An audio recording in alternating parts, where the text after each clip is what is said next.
Hello दोस्तों, आज हम बात करने वाले हैं थ्योरी ऑफ एक्सेप्टेंस, जो कि चेस्टर बर्नार्ड द्वारा दिया गया है।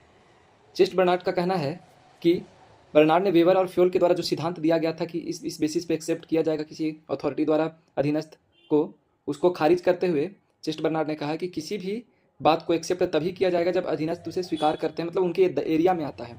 जब उनके एरिया में आएगा वो खुद ब खुद उसको स्वीकार कर लेंगे। साथ ही बर्नार्ड के अनुसार सत्ता का आधार नीचे से ऊपर उधरगामी होता है, यानी अगर आप ऊपर से कोई आदेश दिए हैं तो आदेश सिर्फ देने से नहीं होगा, उस आदेश को एक्सेप्ट जब तक नहीं होगा, एक्सेप्टेंस उस आइडिया का नहीं होगा, उस आदेश का एक्सेप्टेंस नहीं होगा, तब तक उसे वैलिड नहीं माना जाएगा। अब इस बेसिस पे 4 तरीके से एक्सेप्ट किया जा सकता है। पहले, अधीनस्थ आदेश को पूर्ण रूप समझता हो, जो ऊपर से आदेश आ रहा है उसे हम समझ पा रहे हैं, अगर हम कर्मचारी हैं तो हम उस चीज़ को समझ पा रहे हैं तब मानेंगे। दूसरा, आदेश संगठन के हित में हो, संगठन के हित से कुछ बाहर नहीं हो, जो कि संगठन के दायरे में आता है, उसको 2 चीज़ हो गया। तीसरा, आदेश अधीनस्थ के हित में हो, तीसरा उसके अपने हित में भी हो, तभी एक्सेप्ट करेगा। और चौथा अंतिम है कि आदेश के पालन में अधीनस्थ मानसिक एवं शारीरिक दृष्टि से सक्षम हो। अगर जो काम हमको दिया गया उसको करने के लिए हम सक्षम हैं तभी हम एक्सेप्ट करेंगे। अब उसी के बेसिस पे उन्होंने 3 दायरा बताया है कि क्या क्या है।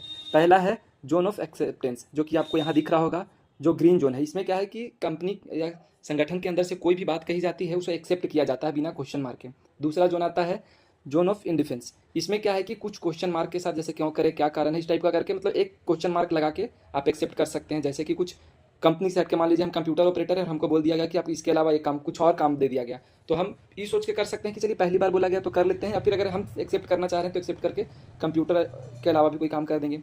तीसरा आता है जोन ऑफ रिजेक्शन। अब रिजेक्शन वाला में है कि इस दायरा में कोई भी बात संगठन द्वारा कर्मचारी को कहा जाता है तो पूर्णतः इसको खारिज कर दिया जाता है। जैसे मान लीजिए मेरा संगठन का जो मालिक है, जो मेरा बॉस है, वो हमको कहता है कि आज जाओ मेरी वाइफ का बर्थडे है, उसके लिए तुम साड़ी खरीद लो, उसके लिए केक ला दो, तो क्या है, वो मेरे ऑफिस से हट के एकदम नया कुछ बोला है वो, जो कि मेरे दायरे में नहीं है, तो हम उसको डायरेक्ट बोल देंगे कि नहीं, हम ये काम नहीं करेंगे। तो 3 एरिया, एक जगह तो हम बिना क्वेश्चन मार्क के एक्सेप्ट कर लेंगे जो कि मेरा काम है, दूसरा क्वेश्चन मार्क डालेंगे, और तीसरे नंबर पर टोटली रिजेक्ट कर देंगे चूंकि वह एकदम दायरा से बाहर है।